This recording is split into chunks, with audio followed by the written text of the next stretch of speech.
Hello friends, જય શ્રી કૃષ્ણ. સ્વાગત છે તમારું માય કિચનમાં. આજે આપણે બનાવીશું તીખા ગાંઠિયા, જેમાં આપણે તેલનું મોણ, પાપડ ખાંડ, બેકિંગ સોડા, બેકિંગ પાવડર કંઈ જ યુઝ કર્યું નથી, છતાં પણ સોફ્ટ અને ક્રિસ્પી તૈયાર થશે.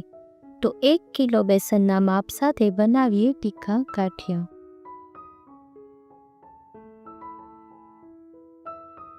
આના માટે આપણે 1 કિલો બેસન લઈશું. બેસનને ચાળીને જ યુઝ કરવાનો છે, તો આપણે પહેલાં બધો જ બેસન ચાળી લઈશું.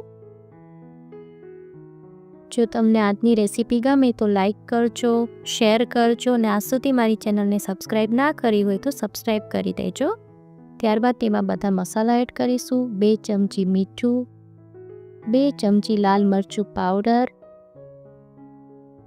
1/2 ચમચી હળદર, 1 ચમચી હિંગ, 1 ચમચી મરી પાવડર, 1 ચમચી અજમો.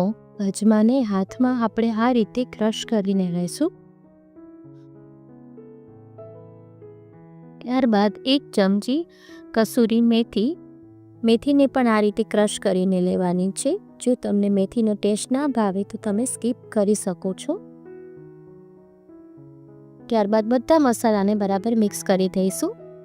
પછી પાણી લઈશું અને એનો ડો તૈયાર કરીશું. લોટ બાંધતા જઈશું.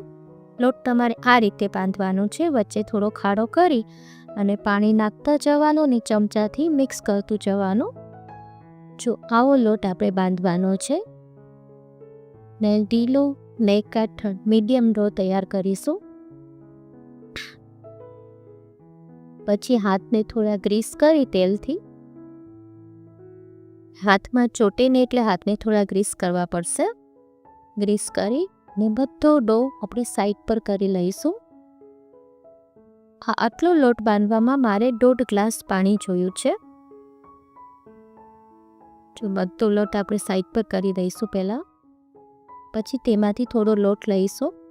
ત્યારબાદ આપણે જે ગાંઠિયાની જાળી આવે છે એ જાળી લેવાની છે અને સંચાને ગ્રીસ કરી લેવાનું છે તેલથી.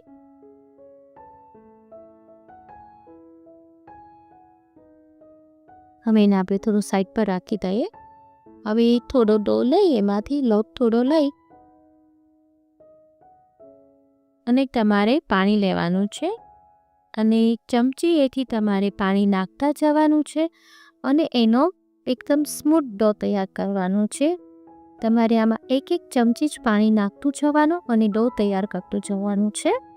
આને આપણે મસળશું. હવે એકદમ સોફ્ટ ન થાય ત્યાં સુધી મસળવાનું છે.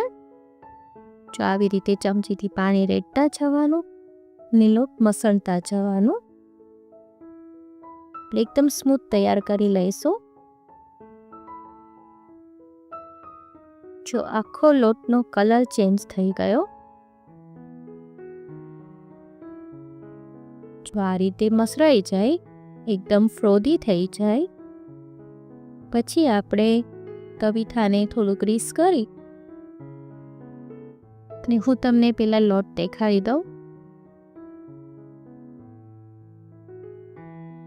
જો આ ટાઈપનો આપણે લોટ જોઈશે.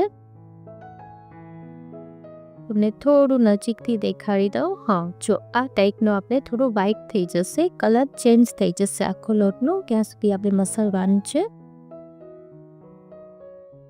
પછી આપણે સંચો ભરી લઈશું. ત્યારબાદ સાઈડ પર મેં તેલ ગરમ કરવા મૂકી દીધું છે.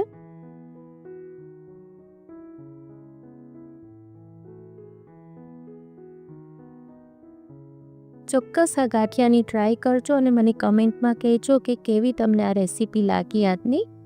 જો આપણા ગાંઠિયા સરસ ભરાઈ ગયા છે. હવે આપણે તેલ ચેક કરી લઈએ. આમાં તમારે એક વાતનું ખાસ ધ્યાન રાખવાનું છે, તેલનું ટેમ્પરેચર તમારે બરાબર આવવા દેવાનું છે. એકદમ ગરમ થઈ જાય પછી સાવ સ્લો કરી નાખવાનો છે ગેસ અને સ્લો ફ્લેમ પર આપણે એને ગાંઠિયા પાડીશું. પછી સ્લો ટુ મીડિયમ આપણે તળવાનું છે. સ્લો ટુ મીડિયમ ફ્લેમ પર આપણે તળીશું એને.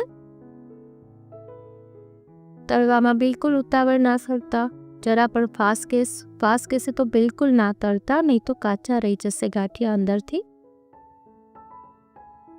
જો આ રીતે ઉપર તરવા લાગે એટલે આપણા ગાંઠિયા થઈ ગયા છે. હવે એને આપણે પલટાવતા જશું અને તળતા જશું. જો આ સરસ કલર જેમ થઈ ગયો છે, થઈ ગયા છે. હવે આપણે એને કાઢી લઈશું ગાંઠિયાને.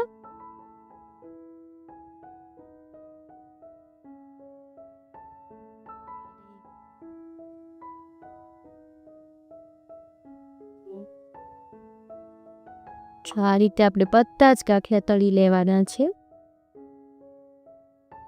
સરસ તળાઈ ગયા છે આપણા ગાંઠિયા.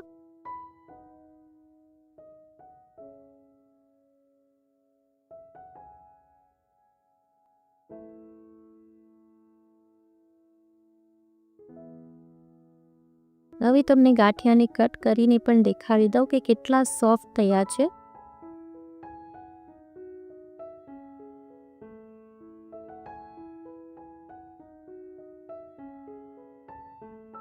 જો એકદમ સોફ્ટ થયા છે, ઇઝીલી કટ થઈ જાય છે,